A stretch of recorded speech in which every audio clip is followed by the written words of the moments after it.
a little few technical difficulties, let's just say, some spiritual difficulties that need to be taken care of. And we had to cut the stream short. So we're back with part two. And while we're waiting for some people to get alerted and show up here, I'm going to replay and kind of start over again in case I just want to start from this one and delete the last one. So, anyways, here we are. February 19th, 2024. Okay, you can see our loop going here. You can see our CME that came off the top right here. You see the object right there that caused the CME. We went over this in part one, but just real briefly to go over it here while we're waiting for people. We have our object that induced the CME right there. Also, this strange little ejection over here almost looks like a craft. And let me just kind of zoom in on that real quick while we're kind of doing this. Waiting here. And also want to speed it up one notch. And we'll just kind of take a peek at that event right there. Because something different going on in that event right there. The wife unit hasn't said it's bedtime yet. Yeah. Sorry about the interruption we had there. Let's just say a lot of strange events happen here in this house, and they torment my kids. And I needed to help my son there. And odd thing was, once we calmed down, just kind of said a prayer in the background. Lord, help me find this phone. And lo and behold, it was in a strange place. It was in my studio about a foot away from this very camera. How it got in here, I have no idea. And he said, I just had it 2 seconds ago. And that's clear at the other end of the house. So I have no idea how it got in here, but we found it. Like I said, some strange activity happens here. I've shown you poltergeist activity on my show before, but it can be frustrating when you know where you put something and then it's not there anymore. And it's really pushing your buttons and testing your patience and everything like that. So, I had to kind of stop what I'm doing, focus on family and the more important situation at hand there at the moment. Perform some miracles and get back to the show. All right, so here we are back to the show. Interesting event here, though. All right, so cool. Most people are making it back, and just a second here, we'll pick up where we left off. In fact, let me just start zooming out of this, and let's get back to our report here. So, as you can see, we had this CME up here that was induced by the object. Still has a bunch of plasma around it. Yep, take two. That's right. If you get to know me, I will do take 1,000. I will keep trying until I get it right. Until it's done. I don't stop until it's finished. Hint, hint. All right, now it's called determination. Something that society lacks. All right. Never mind. Let's get back to the report. We'll get into the spiritual part later. Anyways, we had a little bumpy ride here. This square right here. The 5% X flare possibility, 30% on the M flares, all green on our sunspot, but we do have the big one coming in. Again, very quiet here on the KP, means we haven't had a bunch of energy hitting us. Our auroras are, mild right now. Okay, this is the big sunspot that everybody's talking about, this monster sunspot. This new active region, number 3590, continues to turn into view and is currently producing occasional C flares. An isolated M flare may be possible during the next 24 hours. The other sunspot regions are either stable or in a state of decay. So, no other Earth-directed eruptions were observed were observed in available imagery. Okay, so another day of eruptions off the far side of the sun. That's an old article. Okay, I want to move on to this now. Okay, so back to our sunspot here. You know, I'm not a very big sunspot guy, but right now this is very important. Okay, because these things are indicators for magnetic field disruption. All right. The big sunspot alert, a big new sunspot, AR 3590. All right, we're probably going to be hearing this number some more here in the next week. All right, a big new sunspot 3590 is emerging from the far side of the sun.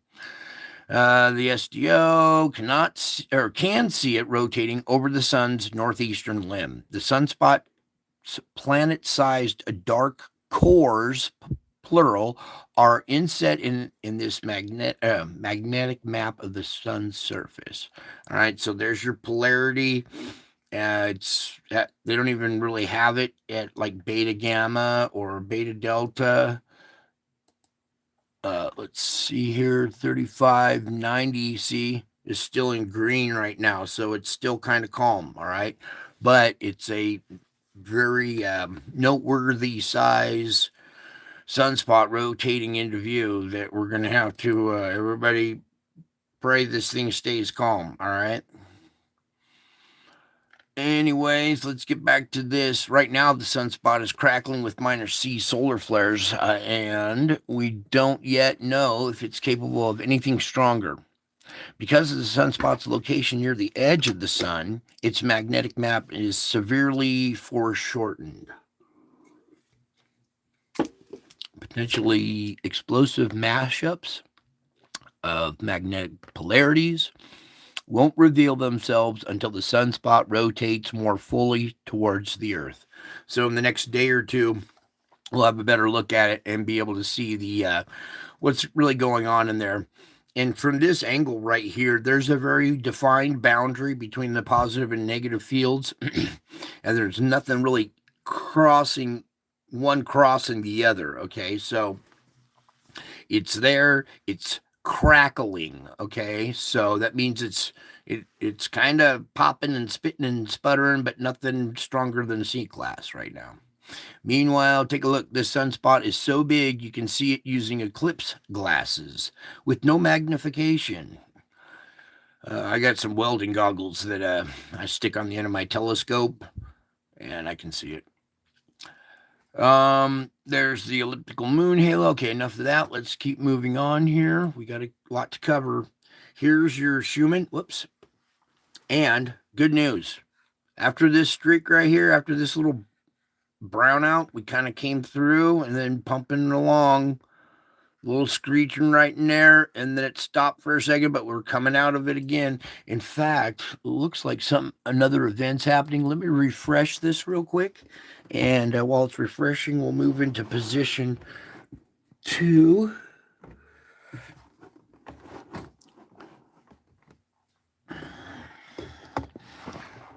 All right, and then scroll it up one more. There we go. All right, here we are with this dark strip right here. All right. Whoops. I can do it better with my right there. All right. So you can see we're coming out of this last little, kind of browned out, went back to, it started to move again, and now it's generating some decent magnetic field.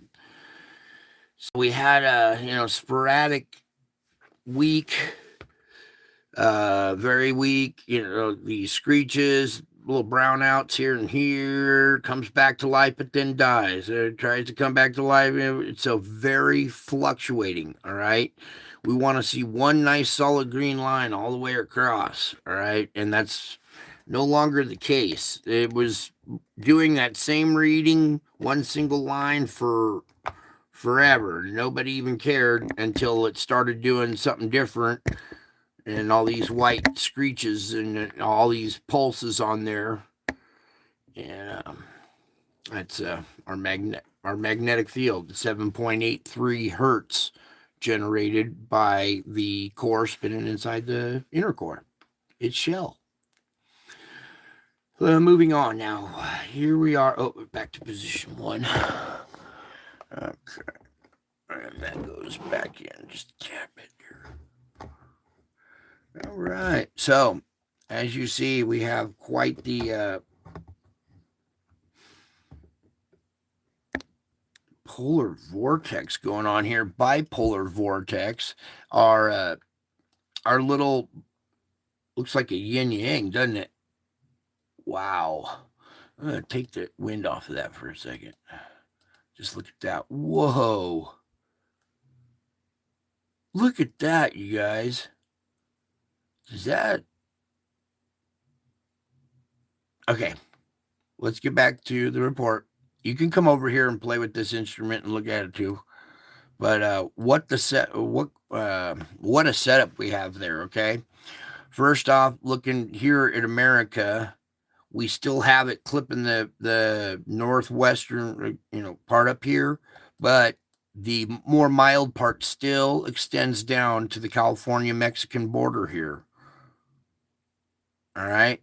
And that's your polar vortex dropping down this far. And when we have a normal polar vortex that's up here spinning this direction, when you look at this is spinning the opposite direction, counter the weather that wants to move this way underneath. Okay, so this is blowing against the weather that wants to move this way. Now, with that in mind, oh wait, before we go there, I want to cover this side.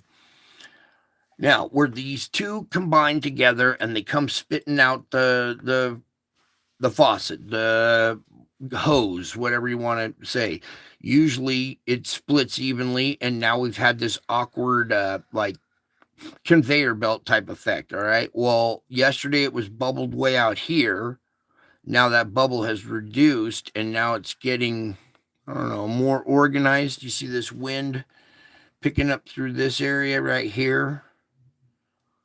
All right, so instead of tweaking and doing that weird old thing it was doing yesterday, this is closed up more this way now. It's pinched up into this way, making this one more organized now. You're getting sleepy. No, you're getting very interested at what is going on with our polar vortex. Woo, woo, woo. All right. Let's just give it the old smiley face real quick there. All right. Let me take a sip and... Now, let me position this right about here so we can see America. All right, now we're going to start dropping down through the levels. All right, put your parachutes on. We're going skydiving. So we jump out the plane. We start losing altitude and going down. Now, that vortex that was pushing this way has caused this ridge at the transition level. This ridge is shunting. Here, let me take this down now. Okay, remember, we have that polar vortex that's rotating against this. This is pushing up against it and going way up here and way down below it, all right? You see the effect that vortex is having on the transition zone, all right? This little vortex isn't in the same position. Watch, we go back. See, it's totally different. But this upper way upper, okay, the upper polar vortex is counter the weather, causing that big ridge, that big bubble dome effect. You guys get this stuff? I see light bulbs just going, yeah, I see what you're talking about. Good. All right, so never mind the other vortex up here. We're focusing on the West Coast. Now you see, with that polar vortex coming this way, causing this ridge to dip down, where does it come back up at? It comes right back up at the west coast here of Baja California in Southern California. Now, as we go to the upper jet, this is the upper jet stream. Do you see the correlation? That polar vortex has caused this big ridge, this big dome right here. Everything's getting shunted, right? Going up and still slamming down and coming up. All kinds of flow asymmetries here that are just off the hook. So I'm just going to let you look at that for a minute because guys want you to learn by observation as well. Trust, your eyes, what you see with your own eyes, and not somebody telling you, oh, this is bubble tape. The gum that you chew that's all pink. Yeah, that's what this is bubble tape. Come on. You can see with your own eyes. It's taking this moist air, shoving it down past Hawaii, and then coming up and aiming right at Southern California. All right. Now, that's your upper jet. Let's go down, open up the parachute, and start descending. All right, slow down your descent at least. All right, here we are, and you see your lower jet stream, and it's carrying all that energy and focusing it, this hot cocktail, right at Southern California. The storm that's out here rotating is licking stuff up here, up moisture down here, and throwing it into California. That's your lower jet stream right there. Then we'll drop down to the weather underneath it. Okay, and here's your big old storm right here that is, see the wind? Wait, let me show you the wind here. All right, see how the rotation of this is pulling moisture off the Pacific and just slamming it right into California, all right? They're getting massive flooding right now. Record rainfalls, more flooding, another disaster. All right. And I don't even want to, I'll let you guys use your observation skills, but yeah. Let's pray that thing falls apart because there's another setup. It's not looking too good right there. All right. Anyways, this is our current storm, and this is the big one that's really, lashing California all day today and still and currently. All right. So then we got this thing out there. We'll talk about that later as it progresses. Now, while we're here at this altitude, I want to come over here to our sandstorm, check in on it. Oh my God. Look at this plume that's just coming off. It looks like a mushroom cloud, you guys. Look at this. Let me take the wind off of it for a second and just look at that. That's just a massive plume of sand that's coming off the Sahara. It's been going on for 3 weeks probably now, somewhere around there. And, Mr. MBB first reported on this and brought it to attention and everything. And then, other things come along. Sand farts. Yes, I love it. Sand farts. A bad case, too. It's a big green cloud. I'm laughing at my chat. Somebody in the chat made a nice little comment there. But yeah, back to seriousness here. That's ongoing wintertime sandstorm with a massive, intense, mushroom-shaped sand fart plume. Kind of like the sun shark. Well, now here's a sand shark. There we go, sand shark. I hope you guys are laughing along with me. Don't forget about joy. You guys got to laugh. All right, you see how it's affecting South America and stuff. I'll put the wind back on real quick. You guys are laughing. What? Yeah, I love you guys. Your comments are so fun. Mm-mm-mm. All right. You know what? It looks like it's kind of headed that way. It could head towards DC if it weren't for the wind right here. So who's gonna get the oh, it's gonna get caught up in this. Boom, and get aimed right at, well, Great Britain and Ireland. And see, look right here. Let me just put it right here real quick. See how it's connecting? See where this wind is connecting up to this? And even this is looping around. As soon as this thing moves, this line just kind of keeps moving this way across the screen. It's going to swoop up that sand and throw it right back into Europe. Wow. Something wrong. Screaming. Something's wrong. Something's wrong. We're having massive month-long sandstorm, 3-week long, however long it's been, sandstorm that's still going on. Okay. Another sign. There'll be signs in the heavens and on the earth. Well, that should scream volumes right there, but it doesn't. Everybody is like poo-poos it and moves on to, hey, they're Trump and politics and look over here. Wow. Meanwhile, in the background, all this is going on. That's why they want you to stay hypnotized to the news. Okay, let's get out of here. I need to come back over to the chemicals and our SO2. Take away the wind, and let's take a look at our pressure, starting with America tonight. America.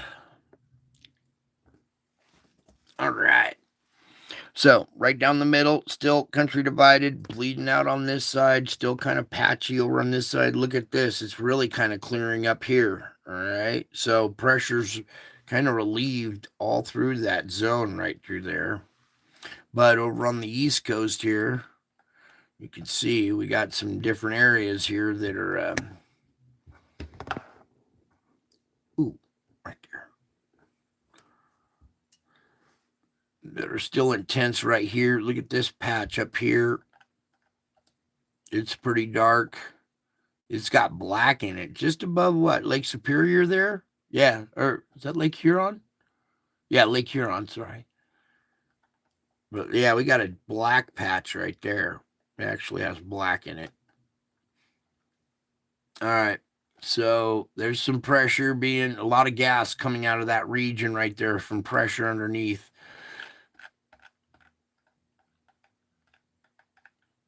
Okay. Let's move on.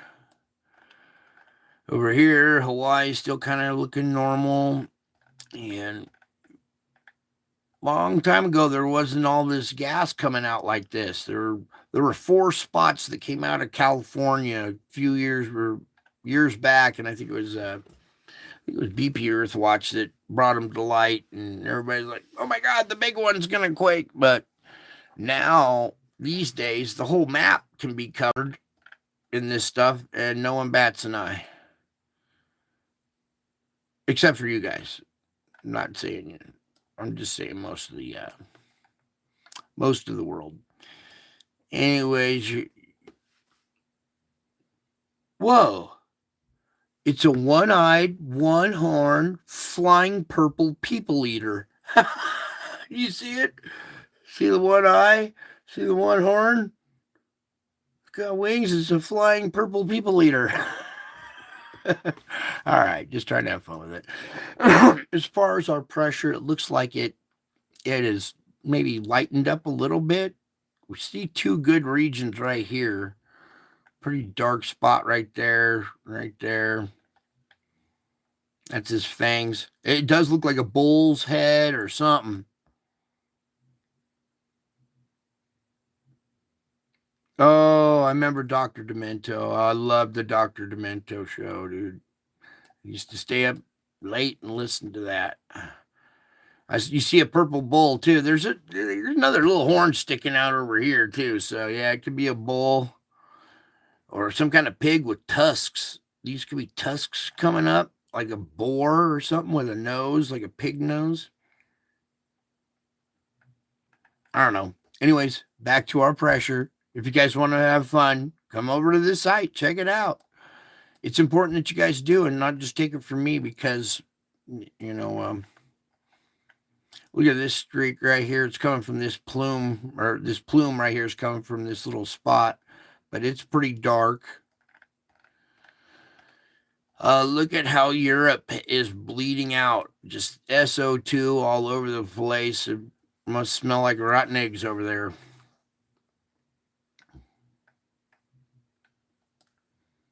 All right. Coming over here to South America, we have our purple stripe here. I like to come check this fulcrum point. Is for our pressure. It's pretty dark.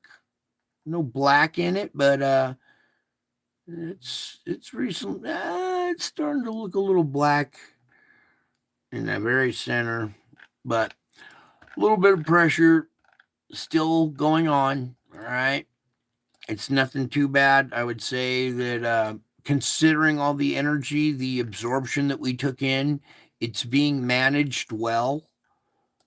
We're seeing releases, volcanoes, mild earthquakes, nothing too radical. So the Earth is like a little system and it's managing this pressure pretty well. The island of Java emitting a lot of sulfur dioxide, a lot of volcanoes going off in here. This is kind of our relief valve right here as well. When you see a lot of gas coming out, that means pressure down below is being relieved as well. So there's a double-edged sword. Anywho, our island is filling in here. It used to be a little lighter. It's more purple all the way around. So I would say pressure is not, increased or decreased. It's around. I would leave it at like 6.5, maybe on that scale that we were talking about. Maybe when this gets a little bit thicker purple all the way through, and we see, a few more darker patches up here by the bowl. If we saw a couple more darker patches, then I could bump that up to a 7. But for right now, I'm a conservative person. I don't like to go too far with it. So I just kind of leave it about 6.5 right now. All right. So there's your pressure. SO4, Lord? No. Good. I think we're done here. Let's move over to the earthquakes now. We're talking about pressure down below. Let's get right to that region too. Okay. You see these equal quakes over here. We'll get to that towards the end. Let's just start in our little spot here where we get our deep quake action. No real deep quakes around this region. But down here, we have this 4.7 that's down at 346.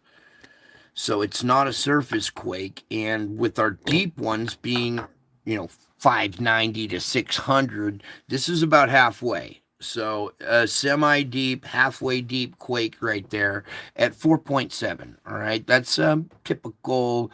Usually we're seeing 4.5 energy out of this region. So that would be kind of an indicator right there. 4.7 at this depth. There's about, 4.5 deep quake. So that would put roughly 5 energy at the surface. Okay, that's what I'm trying to say. This 4.7 at that depth means there's like 5 energy at the surface. Okay, 4.7 there. Let's catch this one, a 4.1 on land here down at 121. So energy is traveling down this plate boundary line now, finally. Also, this region right here that's been very quiet, all of a sudden, now we're seeing activity, aren't we? Yep. Mid-range 4.6 down at 67. Okay. This spot been real quiet for a long time too. 5.1 down at 59.9. Moving in, this on land, a 4.5 down at 66. Coming into this one, another 5, this time at 141. Right next to it, a 4.3 down at 139. So you see our mid-range 4 to 5 energy, all right? That was our indicator right here, this 4.7 at that depth. Mid-range 4 to 5, all the way through there, okay? Coming up through this part, our little spot right here every once in a while. Right in between the two, 4.7 down at 125, all right? Right in the middle between 4.5 and 5, so. All right, that energy, pretty quiet through there. We'll come back to that one. Next, this region right here has been very quiet.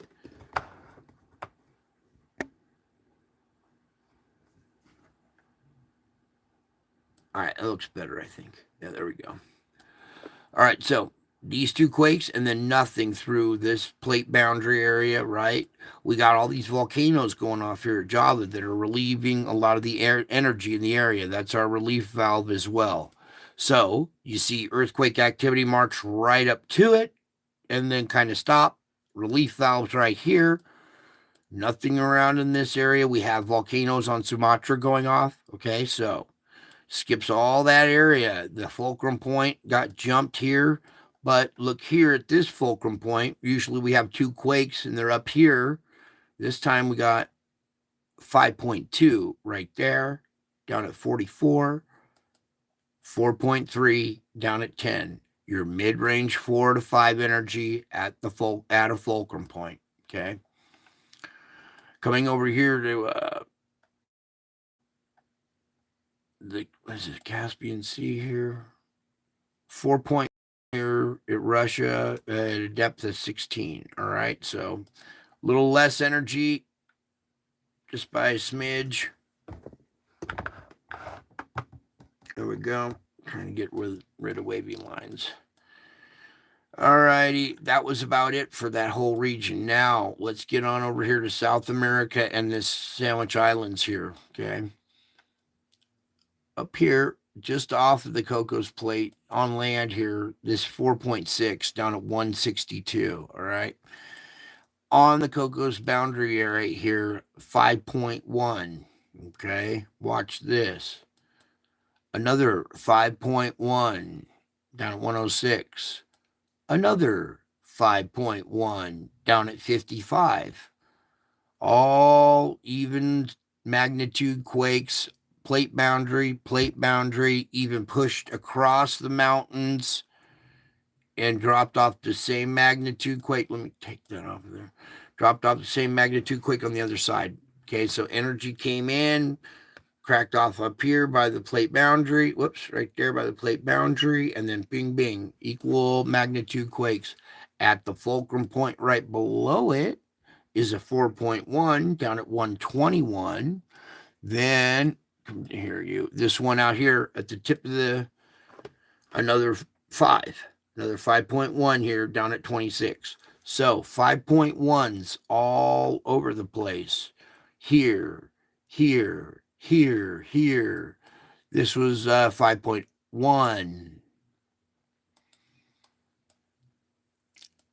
5.2. And this 5.0. Take the 2, give it a 1, and add the 1, or, take away a 0.1 from this and add it to that. Okay, so a lot of mid-range 4 to 5 energy, evenly kind of distributed, all your fulcrum points, plate boundary areas, indicator of pressure, and little weak spots that are acting up. Now here, up here at the Aleutians is 4.0, so that's a little bit less in magnitude. Maybe coming over the garden hose got pinched off a little bit. Up at this fulcrum point, we got a 3.2, and then coming down the Juan de Fuca here, not much. Over here in California, or that's even in Nevada, 2.5 there. Some activity, little light ones here in Texas, but not too much. Let me just put on all magnitudes real quick here for California. I want to see if there's any kind of quake swarms. All right, let's do Hawaii real quick because I see some activity taking place here. All right. It's just showing the red. Oh, well. Here's a new one offshore, brand new, still in red, 2.2. In red here, a 2.5. This is a 2.6. So a little bit of activity starting up here again at Kilauea and even out in the water. So our next, if the volcano doesn't erupt here, I think we might see something out in the water. We might see a little seamount turn in, go volcanic right offshore here. So I think that's about it for all our earthquake activity for today. Just kind of a mild day, which is good. I've never feel and see fours and mid-range fours. It depends on how deep they are and how close you are to them too. If you have a mid-range, if you have a four, that's a couple miles away and it's way down deep, you might feel just a tad bit of it. But if it's at the surface and you're, right next to the epicenter, you're going to feel that. It'll shake the ground and give you a good scare. I'm sure most of you guys have been in earthquakes. Very unnerving for the people that haven't. You really don't know how much you trust and rely on the ground until you can't and it moves. Then it's like, oh, whoa. I can't rely on the most reliable thing, the ground under your feet. All right. So it can knock you off your feet. It gives you a good scare. It really does. The sound that comes with it too, like a freight train closing in. All right, let's move on over to Lord, please help the volcano page tonight. Please help the volcano. Please help this volcano. All right, please, Lord, help the volcano page. Bear with me for a second. I had this thing loaded up and it's not behaving quite like I wanted. But come on, Lord, please. Oh, there we go. I will gladly close the ad and take what we got. Well, we got it. All right, already going into the into the 20th now. This is Popo going off, Semeru, Chivaluge, Reventador, Nevada del Ruiz. All right. Chivaluge, volcanic ash advisory. Semeru on the island of Java, still another volcanic ash advisory. They don't have a altitude, but it's been putting out some decent blasts. Popocatépetl in central Mexico, 19,000 feet.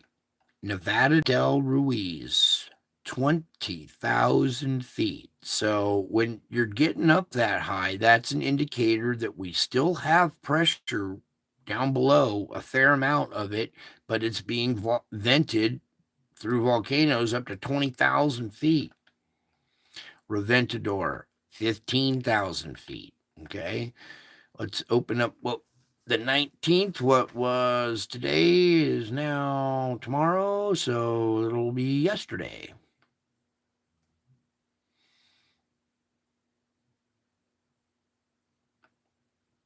Oh, you can do it. You can do it, Volcano Page. You can do it. Oh, we got some interesting stuff to talk about tonight in the spiritual report. I don't know if any of you guys are. Well, I do. But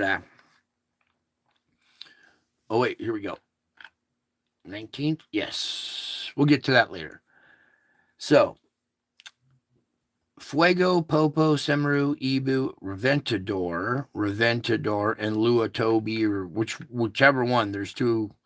So Ebico up in Russia. I saw some good plumes coming out of that one. The eruption was flight level 10,000 feet out of the Ebico up there in Russia.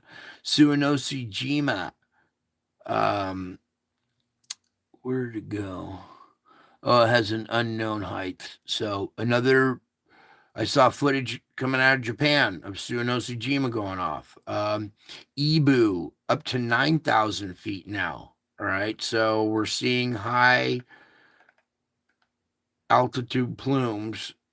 And here's Luatolo, Lesser Sunda Islands. Okay, that's the Sunda Strait, right where Sumatra and Java meet.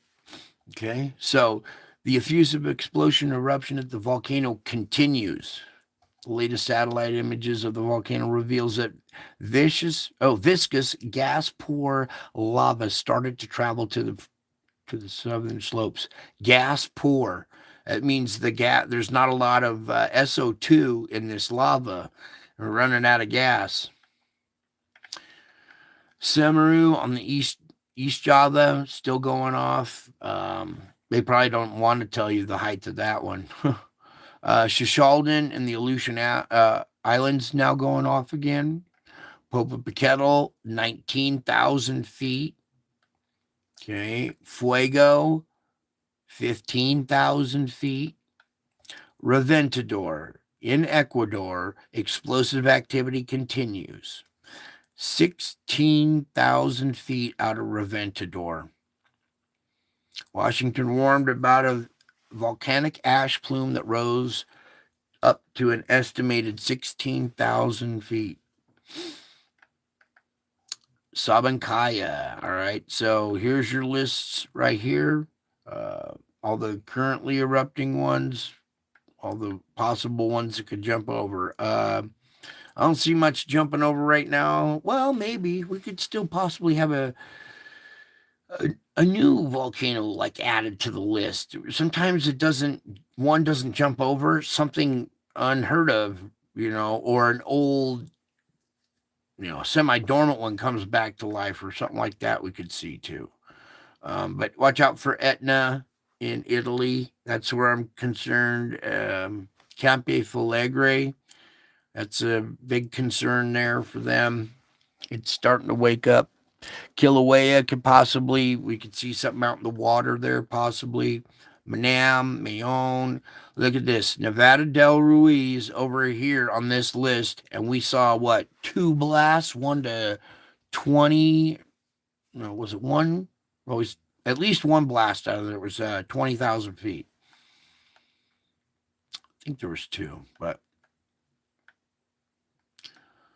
all your active and semi-active volcanoes there. Stromboli over in Italy, active now. Okay, so people over there in that region, pay attention. Villarica.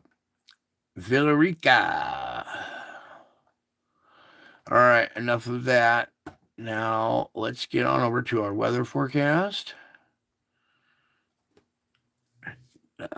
All right.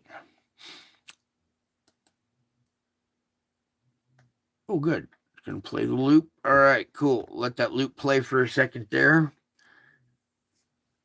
You could see a change in the pattern again, huh?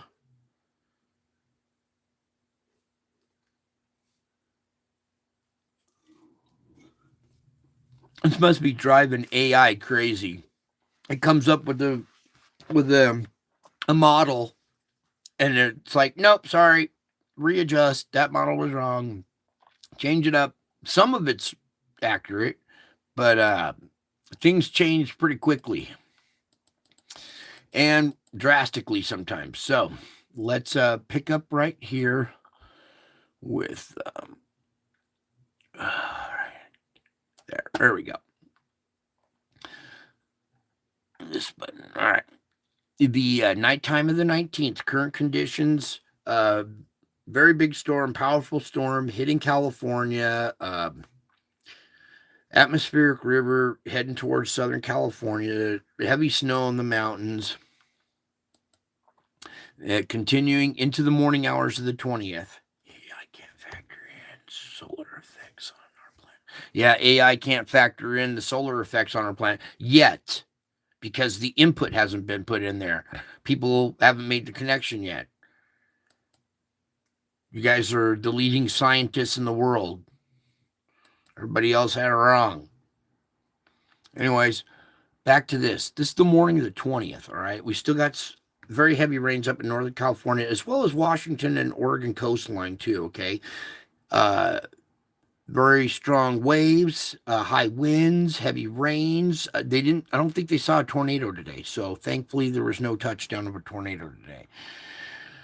So that's the morning. That'll be tomorrow morning, the morning hours of the 20th on the West Coast. Now we go into the noontime. It kind of dissipates for the central part, but we still have this river and this river connecting. That'll be the end of convection there of the 20th. Then we go into the nighttime of the 20th. You see down here, still ongoing rain. The morning of the 21st. Snow, rain all the way up in the coast. That'll be noontime or 10 a.m. Pacific, where it finally lets up. So from this moment all the way up until there, the nighttime of the 21st, the afternoon going into the nighttime, it'll dissipate on the 21st. So pretty good session of rain there for everybody in California, and they're already seeing, effects. So keep adding more rain to those effects. Unfortunately, this is where we pray. This is how much prayer means. Those people need strength. They need courage. They need endurance to go through the trials they're going through. I've been through some rough ones in my life. I think everybody at this channel has, and you know how valuable it is. So sincere prayers going out to the people down there, and just give them strength, Lord. All right, now as we continue here, this little rain band moves across the country, throughout the course of the 22nd. There's the nighttime of the 22nd going into the morning of the 23rd, noontime, and it's cleared the coast by the end of convection, February 23rd. Meanwhile, out here, that thing bombs out to 984. Wow. Good thing it bombed out in the water and not over the country. That'll be the noontime of February 24th, convection, nighttime. Morning of the 25th. See how this thing's curling up? It's looking to hit California again on the 25th. So that's the morning. Here we go into the noontime, convection, nighttime. Morning of the 26th, noon, convection, nighttime, morning of the 27th. So another round that doesn't clear out until about the morning of the 27th there again for the West Coast. Here we have a 988 low. This is pretty deep. And you see all the millibars around it. It's a pretty deep low there at 988. We got severe weather in the tail of it down here being pulled up. All right, so watch out there, the noon time of the 27th possibly, as that thing starts to bomb out. Look how it shifted. See how it's way up here north? Watch how it shifts. Boom, down to here to scoop up underneath this. That'll be the end of convection, the 27th. So sundown, the 27th, everybody watch out. There's a 986 possible predicted, low coming in there. Still at 986 right there. And now it's on the back side of this thing. That's weird. So this severe linear, QLCS forming right here by the nighttime. So going from convection, this linear line right here blossoms harder at nighttime. Then in the morning of the 28th, you see how that low is kind of adjusted and shifted up here. It's a 982 now. Dang God, 982. What the heck happened to my little chart? I think that's almost in range of a category 2. But anyways, we got to move on. I don't have time. Oh, wait, there's my chart. 982. Oh, still category 1. Anything below 980. But still, very strong, very powerful storm right here. High winds. That's going to be a monster. There's 976. And that is in the range of a category 2. All right. So you're talking 100-mile-an-hour winds, really intense rain, heavy snow on the backside. That's going to be a monster low when it moves through there. It even drops to 974 right there by the convection of the 28th. 974. Yep, still category 2. Equivalent to a category 2 hurricane, all right? And what I mean by that is the side effects. If this was over water, you would have the storm surge from a category 2. Here, you're going to have the wind speeds. You're going to have the rain volume dumpage of a category 2 as well. Boom. Drops to 972, even lower there by the nighttime of the 28th.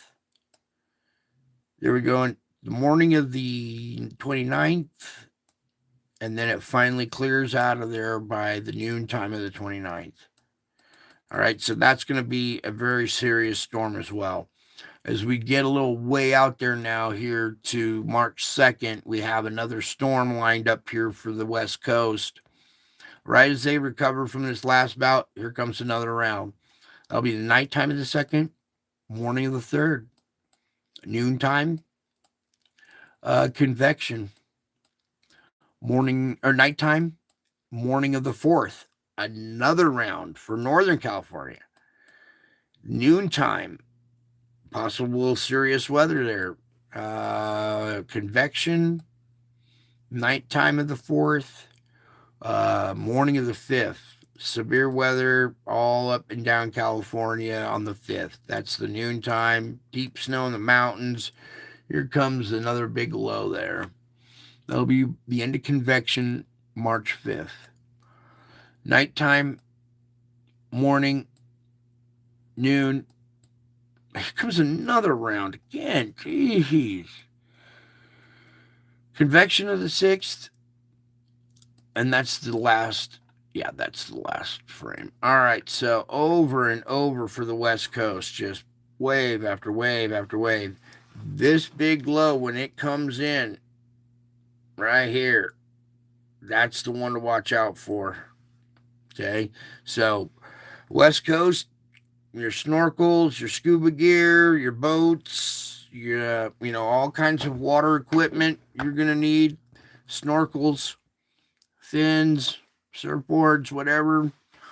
Meanwhile, out here, you guys are gonna have to hunker down because you're gonna have quite a powerful storm move through there, and depending on anything that pops off the sun could collaborate with that and cause even a more intensification, deeper bombogenesis. Let's pray that doesn't happen. Okay, I'm not trying to do this to be wrong. I pray that it doesn't happen is what I'm trying to do.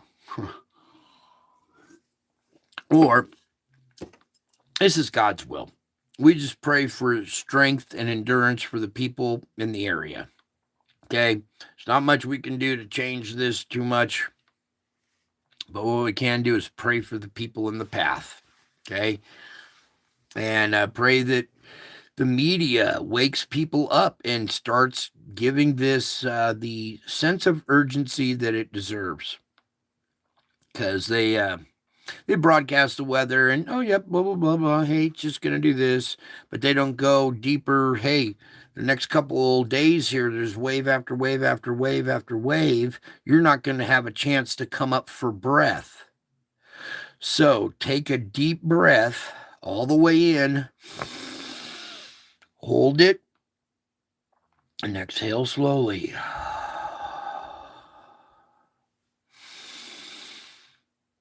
Okay.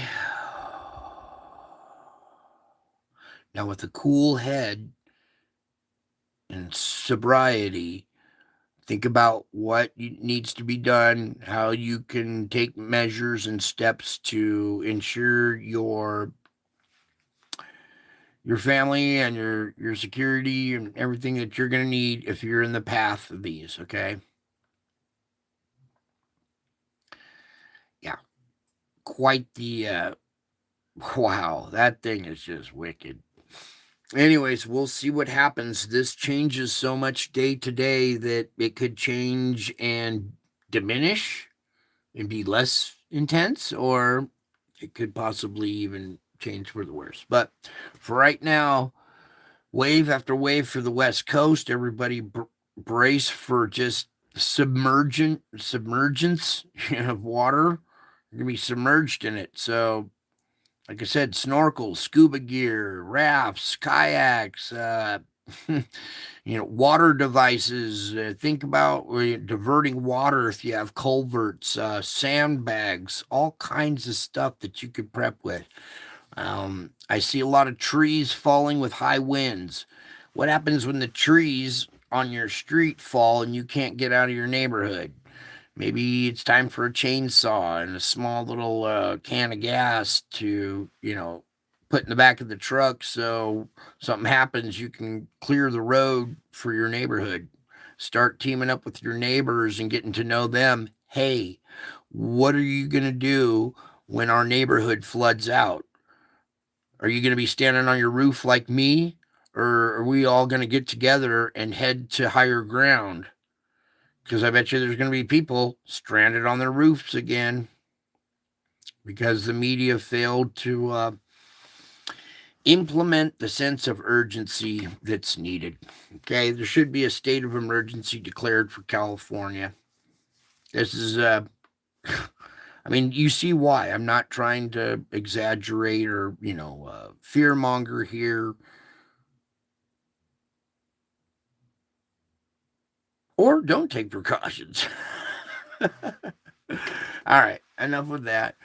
Let's move on to the spiritual report, huh? You guys waited long enough? Cool. We're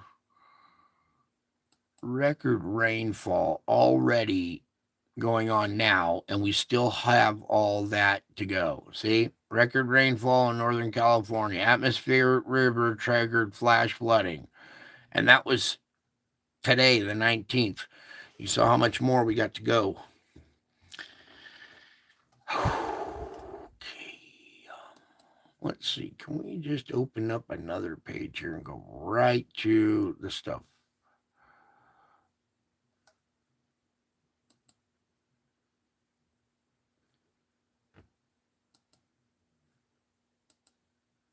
Yay, it's working. All right, cool. All right, it will work here in a second. Hopefully. Lord, please, can we get this to work? There it goes. All right, let's go over to my favorites. All right. Let's look at this guy for a second. Actually, I think it's this one. Let's go to the next one. There we go. You see that guy, butterfly man, face forming and coming together there. His hand outstretched. Oops. Trying to get out the lines out of the way. So there's that guy. See how these clouds form his hand? His hand's outstretched. Let's see. What was the other one here we were going for, Lord?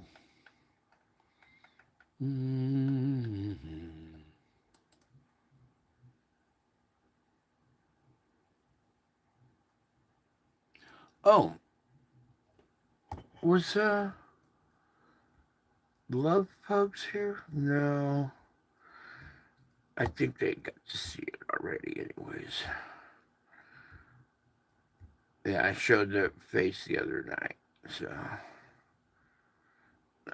All right, let's just keep going here. All right, let me find a better image here to read with. Whoops. And we'll just come on down here to this one. Yeah.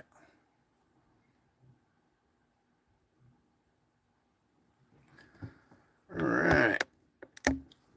Push that. Now let me pull up all kinds of reading material we got. Oh, something else I wanted to talk about was today's race. All right. Now, I don't watch football or baseball much because it's been politicized so much now that you can't even just enjoy two competitors, right? So I've always kind of been a fan of racing, and I like NASCAR. All right, they do the invocation; they invoke the name of the Lord before each race. Kind of down home, good old kind of entertainment. Anyways, what's important about racing is the comparison that it has towards your life. Okay, and today's race was a race of attrition. In attrition, you have problems come up, right? One guy got a flat tire, and all of a sudden he's to the back of the field, right? So there's a lot of attrition that's involved. Okay, there's unforeseen factors that you gotta plan for and hope they don't happen, but racing is a game or a sport of attrition, much like life is. Okay, a lot of obstacles in life. The attrition is it tests you. It's what you have to overcome, right? So it's important to have attrition or afflictions to overcome. That's what makes you stronger, is making you an overcomer. Also, there's the veterans that know, you don't just jump into the race, gung ho and use up all your tires and your gas in the first 100 laps or in the first 100 miles. This is a 500-mile long race. It's more of a marathon type where you want to stay out of harm's way. You want to pace yourself. You want to take care of your car and your tires. Don't burn up too much gas. You know, have a strategy that puts you in a good spot towards the end of the race, right? You want to it's not the first 100 laps that you want to lead, it's the last lap that you want to lead. That's where you win the race. Also, it takes patience, all right? Some of this strategy has to play out over time.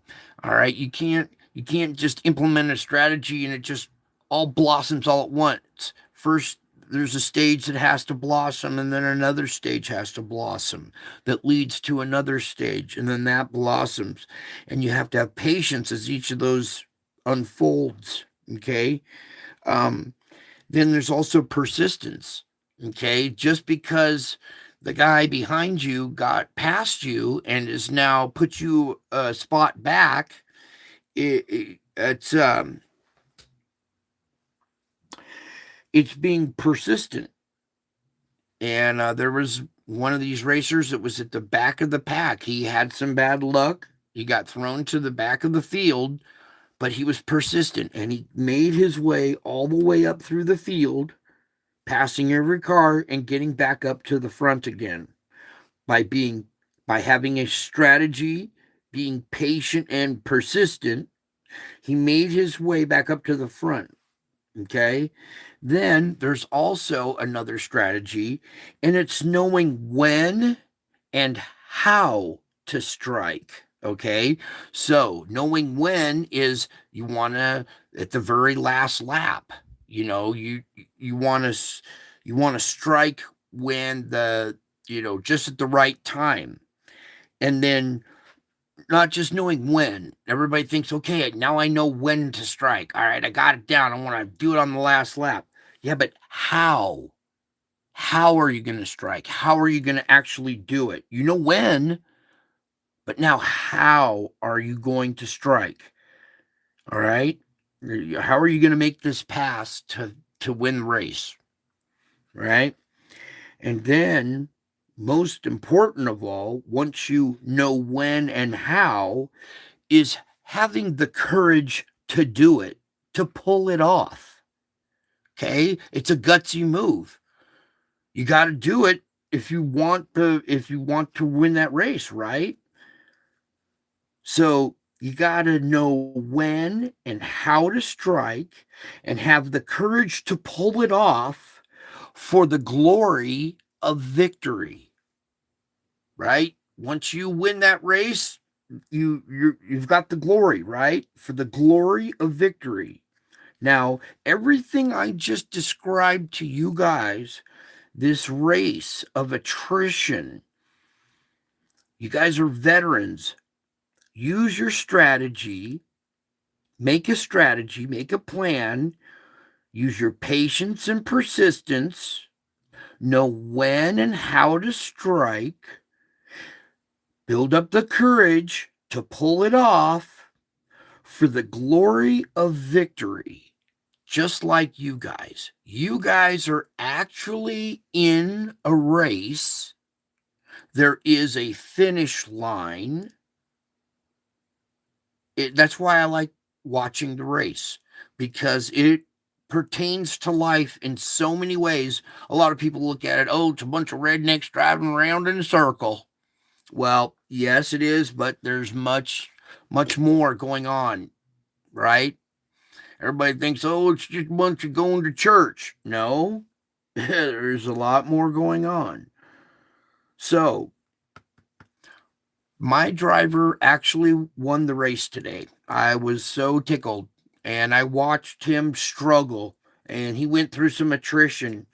But much like a veteran, he's not a veteran yet, but he thinks like one.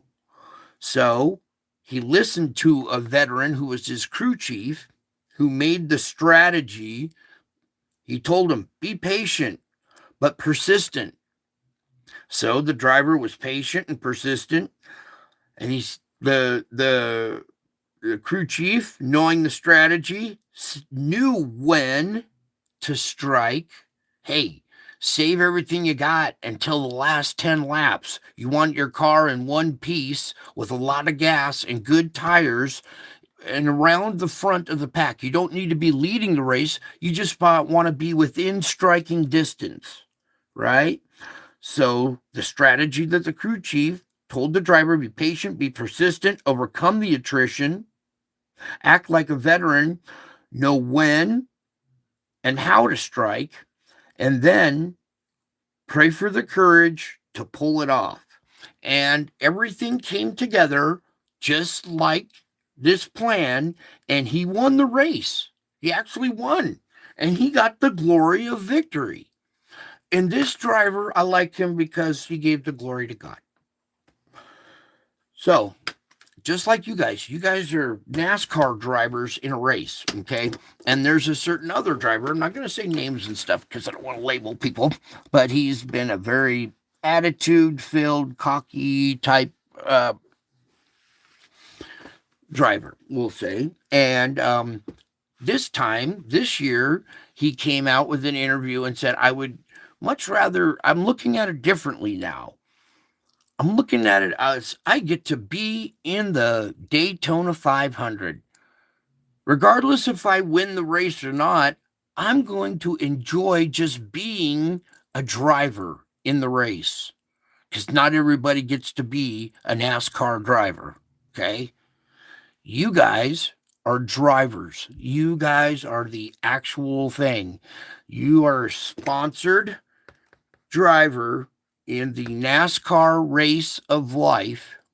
You are guaranteed victory, but it's going to take some attrition. You're going to endure some attrition. You need to have a veteran strategy. So take the strategy of a veteran who tells you to be patient yet persistent, knowing when and how to strike, and he gives you the courage to pull it off for the glory of victory. Ta-da! Pretty cool, huh? So life is life is like a race. Do you want victory? You're gonna make it to that finish line? All right. So a little inspiration there. Now we're gonna start some of the readings here. And for you NASCAR fans, I hope you enjoyed today's race. Something about racing too, for me, it's like watching my kids race, my whole family, right? So I can't really pick one over the other. I do have a favorite number, but I don't pick a person over another person. They are all equally my children, and I'm happy for the one who made it across the finish line and won, who used the strategy and had the courage to pull it off. Okay, that's you guys. All right, now let's dig in, shall we? Waited long enough. Okay, looking good. Let's keep that screen going for a minute there. All right, so I think we start with this one.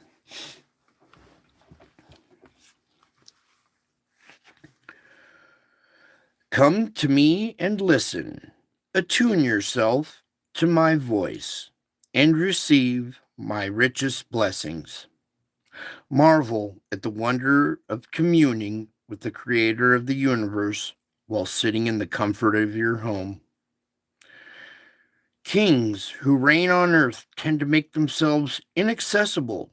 Ordinary people almost never gain an audience with them.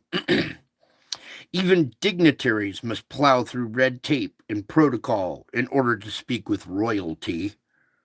Though I am king of the universe, I am totally accessible to you. I am with you wherever you are. Nothing can separate you from my presence. When I cried out from the cross, "It is finished," the curtain of the temple was torn in two from top to bottom. This opened the way for you to meet me face to face with no need of protocol or priests. I, the King of Kings, am your constant companion.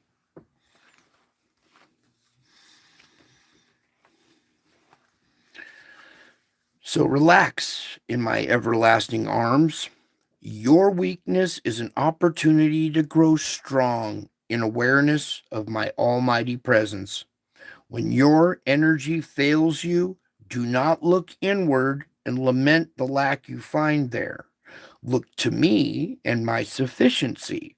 Rejoice in my radiant riches that are abundantly available to help you. Go gently through each day, leaning on me and enjoying my presence. Thank me for your neediness, which is building trust bonds between us. Okay? Your neediness is building trust bonds between us. So thank me for that neediness. If you look back on your journey thus far, you can see that days of extreme weakness have been some of your most precious times.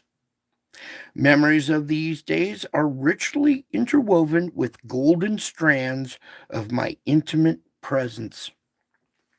So open your mind and heart, your entire being, to receive my love in full measure. So many of my children limp through their lives starved for love because they haven't learned the art of receiving. This is essentially an act of faith, believing that I love you with boundless, everlasting love. The art of receiving is also a discipline, training your mind to trust me, coming close to me with confidence. Remember that the evil one is the father of lies. Learn to recognize his deceptive intrusions into your thoughts. One of his favorite deceptions is to undermine your confidence in my unconditional love.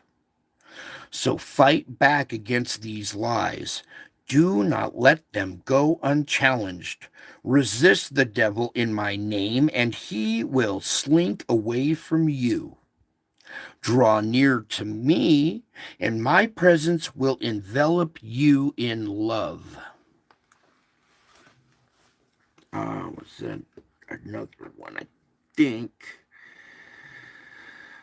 Help me, Lord, where to go? Okay, yeah. So, I am with you and all around you, encircling you in golden rays of light. I always behold you face to face. Not one of your thoughts escapes my notice. Because I am infinite, I am able to love you as if you and I were the only ones in the universe. Walk with me in intimate love steps, but do not lose sight of my majesty. I desire to be your closest friend, yet I am also sovereign Lord. I created your brain with capacity to know me as friend and Lord simultaneously. The human mind is the pinnacle of my creation, but so few use it for its primary purpose. Knowing me. And so many do not use it for its primary purpose, just in general. I mean, you can see some people walking around that have just, they don't seem conscious, do they? But I communicate continually through my spirit, my word, and my creation. Only humans are capable of receiving me and responding to my presence. You are indeed fearfully and wonderfully made. I am perpetually with you, taking care of you. That is the most important fact of your existence. I am not limited by time or space. My presence with you is a forever promise. You need not fear the future, for I am already there. When you make that quantum leap into eternity, you will find me awaiting you in heaven. Your future is in my hands. I release it to you day by day, moment by moment. Therefore, do not worry about tomorrow. I want you to live in this day abundantly. Again, do not worry about tomorrow. I want you to live in this day abundantly, seeing all there is to see, doing all there is to do. Don't be distracted by future concerns. Leave them to me. Each day of your life is a glorious gift, but so few people know how to live within the confines of today. Much of their energy for abundant living spills over the timeline into tomorrow's worries or past regrets. Your remaining energy is sufficient only for limping through the day, not for living it to the full.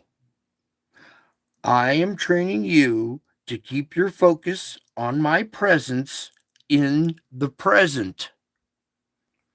This is how to receive abundant life, which flows freely from my throne of grace.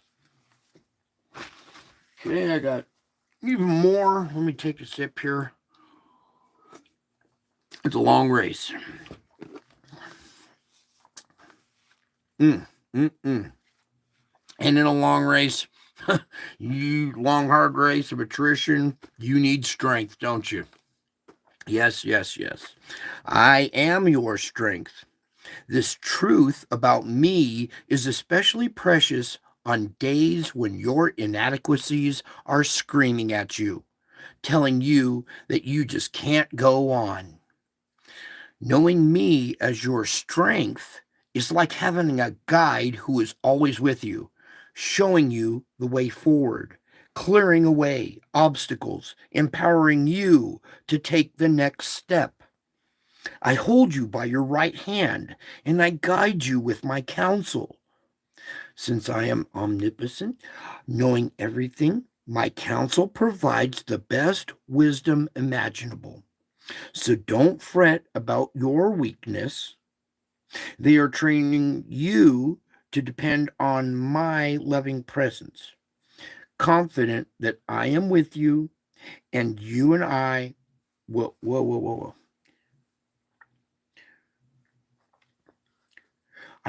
I'm training you to depend on my loving presence, confident that I am with you and I will help you.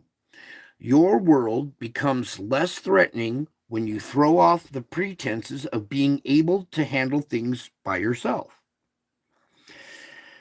Furthermore, I meet you in your weakness and I use them to draw other people to me. My light shines in you and through your inadequacies when you keep looking to me, your strength.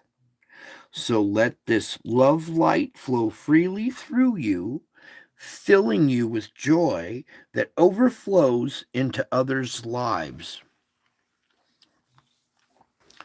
Oh, back into the picture. There we go. Sorry about that. Now, so when people bare their souls to you, you are on holy ground. Your responsibility is to listen and love. If you jump in with both feet, trying to fix their problems, you pollute the holy terrain. Some people will retreat when this happens. Others may be too wounded to realize they've been violated. Either way, you have spoiled a splendid opportunity. To function effectively on holy ground, you need the help of the Holy Spirit. Ask Him to think through you, listen through you, love through you. Again, ask the Holy Spirit to think through you, listen through you, and love through you. As the Spirit's love shines through you, my healing presence goes to work in the other person. You see how that works? You get that? No? All right. It's important. As the Spirit's love shines through you, okay, the Spirit's love that we were just talking about, that's when my healing presence goes to work in the other person. While you continue listening, your main role is to direct the person toward me and my bountiful resources. If you follow these guidelines, both you and others will be blessed. Yes? No? Yeah. They will connect with my unfailing love at soul level, and I will show them the way they should go. As you listen and love in dependence on me, my spirit will flow through you like streams of living water, refreshing your soul.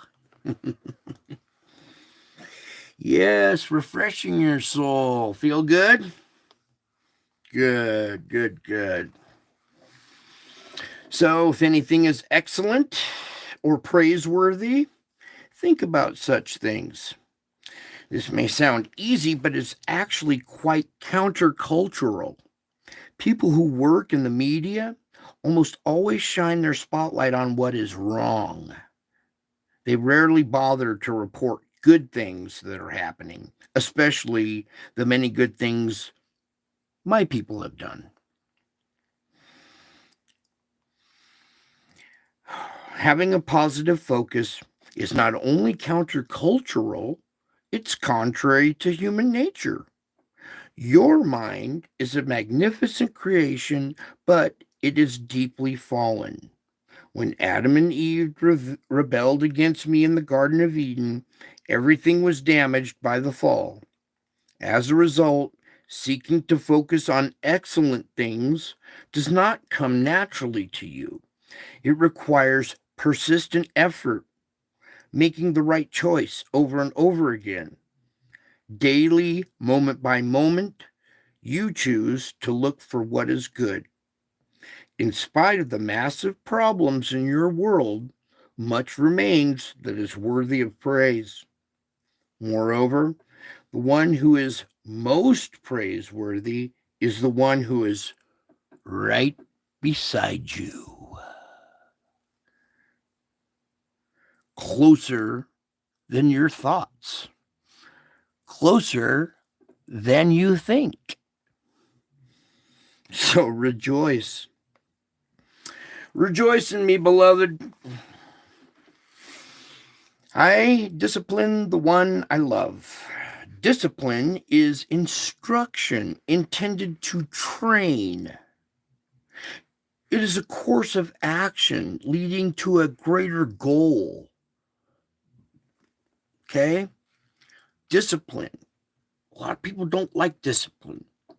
I discipline the one I love, but my discipline is instruction intended to train.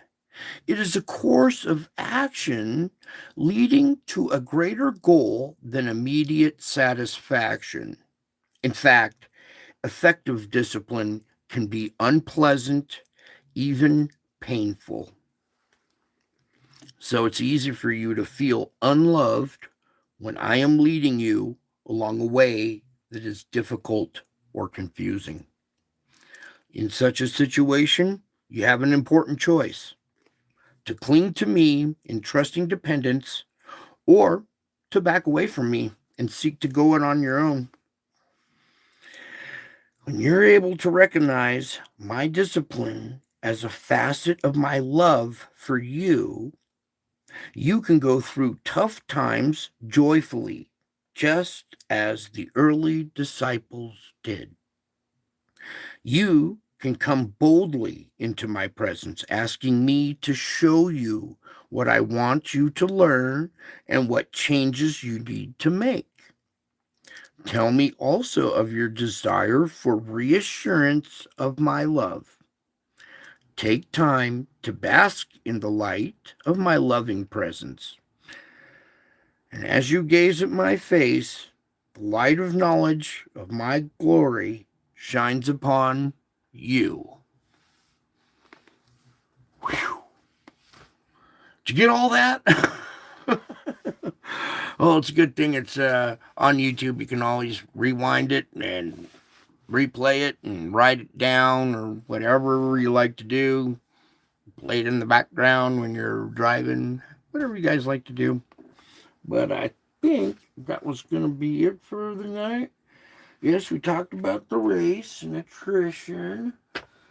And we did all that. Yeah, so there's some aspects to racing that pertain to life, and it's important that you look at it kind of that way and take it on that way. You want the glory at the end, when you've made it across the finish line and we're in heaven. Well, to get there, you got to have the courage to pull it off. You got to know when and how to strike. You got to have a veteran who knows a good strategy, who teaches you patience and persistence, how to overcome attrition and affliction, so you can race to the finish line.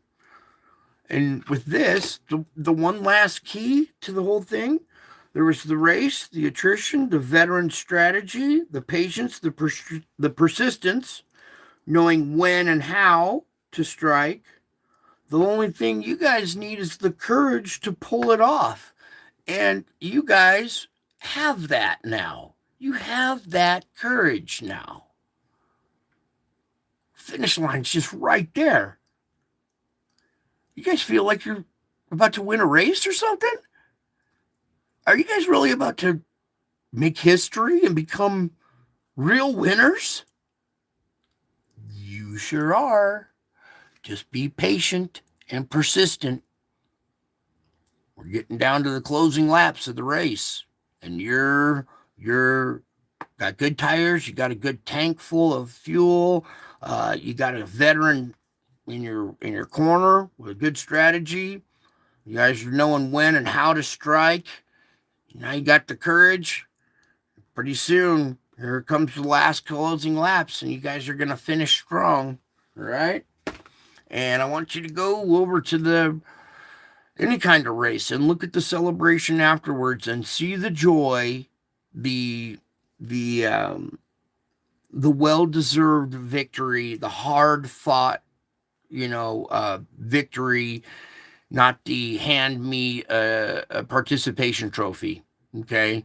And when you see that the joy that it brings the person who won, that's the joy you guys are about to receive.